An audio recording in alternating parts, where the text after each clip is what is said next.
माझ्या मराठीची या बोलू कौतुके परी अमृताही पैजा जिंके. अमृतासोबत जर मराठी भाषेची पैज लावली, तर माझी मराठी भाषाच जिंकेल. इतकी माझी मराठी भाषा सुंदर आहे, गोड रसाळ आहे. माऊली ज्ञानोबा यांनी वर्णन करावं. पण आपल्या अध्यक्षांनी मात्र मराठीची वाटच लावून टाकली. कोणते अध्यक्ष? विधानसभेचे अध्यक्ष राहुल नार्वेकर. आणि त्यातही आता माफी मागायला निघालेत आपले अध्यक्ष महोदय आणि दिलगिरी व्यक्त करतो. पण माझ्या चुका कशामुळे झाल्या म्हणतात, तर आता ते आशाताई भोसले यांचा शोक प्रस्ताव वाचत होते सभागृहामध्ये. समोर सगळे विधानसभेचे सदस्य बसलेले असतानाच सभेचे अध्यक्ष वाचत आहेत बरं का. तिथं काही झाडू मारणारा एखादा चपराशी वाचत नाहीये, फरशी पुसणारे एखाद्या ताई वाचत नाहीयेत किंवा फरशी पुसणारा माणूस, पोछा मारणारा माणूस वाचत नाहीये. ते कोण वाचत आहे? विधानसभेचा सदस्यही नाही, विधानसभेचे अध्यक्ष महोदय तो प्रस्ताव वाचत आहेत. आणि ते इतक्या चुका करतात. एक दोन चूक होणं ठीक आहे, पण 25, 26, 27 चुका जर एखादा व्यक्ती छोट्याशा वाचनामध्ये करत असेल, तर त्या व्यक्तीचं शिक्षण, त्याचं वाचन लिखाण याच्यावर मात्र प्रश्नचिन्ह उभं राहतं. आणि माफी मागितल्यानं काय होतं? माफी मागून आणि त्यांच्या वाचनातून एकच गोष्ट आपल्याला कळाली, ती म्हणजे सभागृहामध्ये बसून दुसऱ्याचं भाषण चालू असताना बेल वाजवण्या इतकं सोपं मराठी वाचन निश्चितच नाहीत. पण यांना अजूनही आले नाही. अध्यक्षपदावर पोहोचलेत.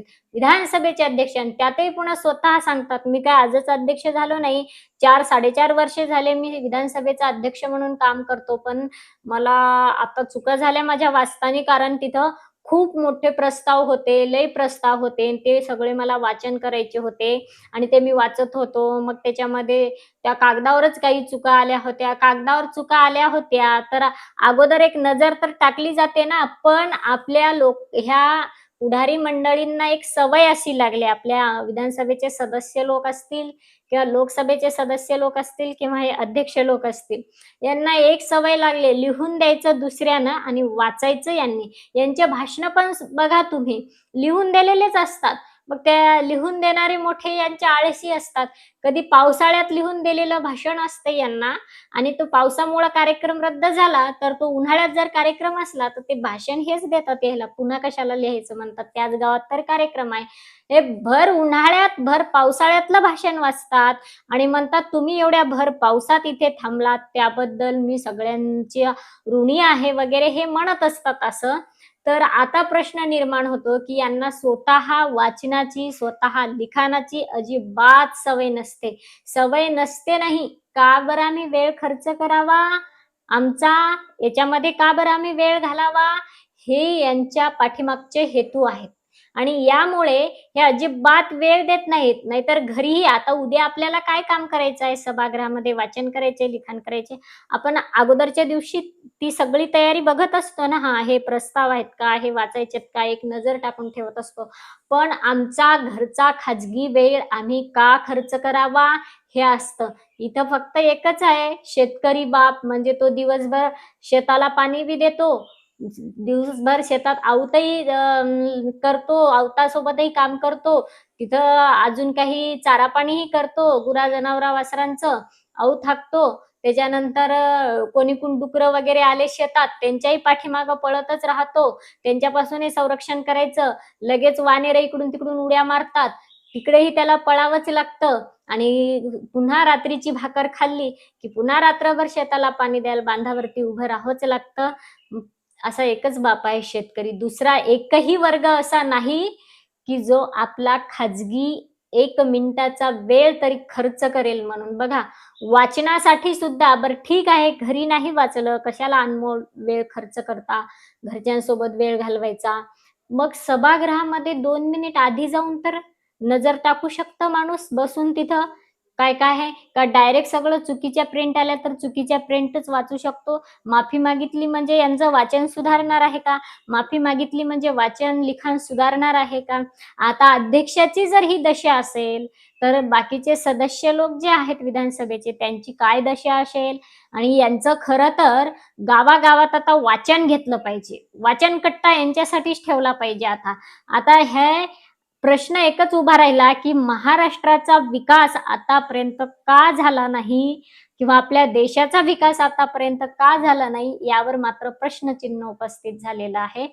खऱ्या अर्थाने वाचन, लिखाण जर आमच्या सभागृहातल्या लोकांना येत नसेल, तर ते सभागृहामध्ये कोणत्या आमच्या प्रश्नावर चर्चा करणार आहेत आणि कोणते प्रश्न आमचे मार्गी लावणार आहेत. आणि म्हणून 40 लाख बेरोजगार आज महाराष्ट्रामध्ये होऊन एवढी संख्या वाढली ना, तरी त्याच्यावरती तोडगा निघाला नाही. याचं कारण आम्हाला कळालं. आमच्या सभागृहातल्या लोकांना अजून वाचन येत नाही, अजून लिखाण येत नाही, तर हे आमच्या समस्या सोडवतील कसे? अजून दारिद्र्य रेषेखालच्या कार्डावरील लोकांचा अंक वाढत चाललेला आहे. तो शून्यावर अजूनही आणता आला नाही, उलट तो गगनाला भिडला आहे. याचं कारण आमच्या सभागृहामध्ये ज्यांना हे प्रश्न सोडवायसाठी पाठवलेलं आहे, त्यांना अजून वाचन येत नाही, लिखाण येत नाही. यांना खरंच जर आज मराठी भाषेवरती आज यांचं वाचन कसं आहे हे कळालं. यांना जर आता निबंध लिहायला दिला मराठी भाषेबद्दल, दिलं लिहा निबंध 20 वळीचा किंवा 40 वळीचा. आता निबंधाला तर काही बंधन नसतं, कितीही लिहू शकते. ज्याला लिहिता येतं तो अर्थातच कितीही लिहितो. माझ्या मराठीचे या बोलू कौतुके, परी अमृताही पैजा जिंके, असा जर यांना निबंध लिहायला दिला, तर काय लिहितील बरं हे लोकं खरंच. कारण वाचनावरून कळालं की हे किती गुणवंत आहेत, किती गुणवत्ताधारक आहेत हे. किती यांची पात्रता आहे तिथं बसण्याची. पण आपण नेऊन बसवलंय ना त्यांना. म्हणून यांनी सगळ्यांना दारिद्र्य रेषेखाली घालून टाकले महाराष्ट्रातील जनताना. आणि हे बसलेत अरबपती होऊन तिथं, सगळं जनतेचं लुबाडून. माफी मागायला ते काय आता प्रिंट मिस्टेकवरचं थोडंच बोलले तर ह्यांनी चुका आहेत म्हणून. प्रिंट मिस्टेकवर शब्दांमध्ये चुका असतील. अशा ताईंच्या वडिलांचं नाव लहान-लहान मुलांना सुद्धा माहीत आहे. जागोजागी त्यांच्या नावाने कॉलेज आहेत, दवाखाने आहेत. एवढं मोठं पुण्यासारख्या ठिकाणी प्रसिद्ध हॉस्पिटल आहे त्यांच्या नावाने आणि उभ्या महाराष्ट्राला त्यांच्या वडिलांचं नाव माहिती झाले आणि हे मात्र तिथं दीनदयाल म्हणतात. ही काही योजना आहे का एखादी दीनदयालच्या नावाने? ही तर सगळ्यात मोठी चूक आहे ना. ठीक आहे, बाकीची प्रिंट मिस्टेक असतील किंवा त्याच्यावर जरी दीनदयाल लिहिलं असेल, तरी मनानं, बुद्धीनं तर यांना तिथं दुरुस्ती करता आली असती ना, पण तीही केली नाही. राहिला प्रश्न आता कुठे थांबायचं, कुठे उच्चार फास्ट घ्यायचे त्याचा. या महोदयांनी, अध्यक्ष महोदयांनी प्रत्येक शब्दानंतरच स्टॉप घेतलेला आहे. वाक्यानंतर नाही किंवा स्वल्पविराम, पूर्णविराम वगैरे आल्यानंतर नाही. यांनी एखाद्या चिन्हांचा उपयोग करून जे आपल्याला वाचन करावं लागतं समोरील चिन्ह पाहून त्याच्यावर ते व्याकरणाचे, ते नाही. प्रत्येक शब्दानंतर हे थांबलेले आहेत. निरीक्षण करा त्यांच्या वाचनाचं. प्रत्येक शब्द उच्चारला की थांबलेत, प्रत्येक शब्द उच्चारला की थांबलेत. म्हणजे हे जे उच्चार असतात वाक्याचे किंवा व्याकरण असतं, काना, मात्रा, वेलांटी, हे जिल्हा परिषदच्या शाळेतच शिकवलं जातं ना. जेव्हा आपण अतिशय लहान असतो 5 वर्षानंतर ते 10 वर्षापर्यंतचा जो काळ असतो, तेव्हाच आपलं वाचन वगैरे सगळं शिकून झालेलं असतं. तेव्हाच आपलं सगळं सुधारलेलं असतं. नंतरच आपण पुढे जातो. पण हे तिथेही काही शिकलेच नाहीत. आता कळालंय. आता आम्हालाच कळालं, की आम्ही किती मूर्ख लोकांना तिथे बसवतो नेऊन आणि म्हणून आमच्या समस्या अजून कोणत्या सुटलेल्या नाहीत. खरं सांगा आता, हे असे लोक जर तिथे बसलेले असतील, तर काय महाराष्ट्राचा प्रश्नावरती चर्चा करून कुठले प्रश्न हे सोडवणार आहेत? ते राज ठाकरे म्हणाले, की त्या कागदावर काय भेळ खाल्ली होती का आधी? तर ह्यांना फटकारल्याने प्रश्न सुटणार नाहीत ना. कारण आयुष्यभर मराठीच्या नावावर तिथं राजकारण चालतंय. मराठीच्या नावावर सगळ्यांचे घरं भरले जातात. मराठीच्या नावावर यांचे पोटं मोठे होतात.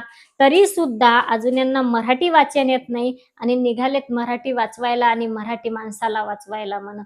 स्वतः यांनीच बाहेरचे लोकं घेऊन यायचे. त्या हप्त्यावरती यांनीच जगायचं. तर अर्थातच मुंबईमध्ये जे मोठाले झालेत ना जे लोकं, ते मराठीच्या जीवावर मोठे झालेत. मराठी माणसाच्या नावावर राजकारण करून मोठे झालेत. मराठी माणसांना मात्र हे तिथं ओळखतही नाहीत मुंबईमध्ये. जर ग्रामीण भागातून एखादा मराठी माणूस तिथे गेला आणि यांच्या बंगल्याबाहेर उभा राहिला आणि साहेबाला मला भेटायचंय म्हणलं, तर हे भेटतील का? पण तिथलचा मात्र एखादा मोठा व्यापारी आला, जो यांना दर महिन्याला हप्ते देतो, त्यांच्यासाठी मात्र हे कुत्र्यासारखे पळत येतात बाहेर. कारण का? तर हे त्यांच्या जीवावर जगत आहेत आणि इकडे राजकारण मराठीच्या जीवावर करत आहेत. म्हणजे इकडं मराठीच्या जीवावर राजकारण करायचं, इकून वेगळं भरायचं आणि त्या लोकांकडून हप्ते घेऊन पुन्हा वेगळं भरायचं. दोन्हीकडून पैसा ओहाडतात, मोठे होतात. यांना काही घेणं-देणं नाही मराठीविषयी. मराठी अस्मिता, मराठी माणूस हे यांच्यासाठी सगळं दुय्यम आहे. यांच्यासाठी प्रथम फक्त पैसा आहे. आत्ता कळालं यांचं मराठी प्रेम आणि मराठी माणसावरचं प्रेम किती आहे तर. पण मराठी माणूसच शेवटी कुठेतरी हतबल म्हणायचा ना, की दुसरे पर्यायच सापडत नाही. येड्या, गबाळ्या कोणत्याही लोकांना तिथं आम्हाला पाठवावं लागतं. हे आमचं मराठी माणसाचं दुर्दैव आहे. निश्चितच तुम्ही सांगा या अध्यक्ष महोदयांच्या मराठी वाचनाबद्दल आपल्याला काय वाटतं? व्हिडिओला सबस्क्राईब करा, लाईक करा, शेअर करायला विसरू नका. जय हिंद, जय महाराष्ट्र.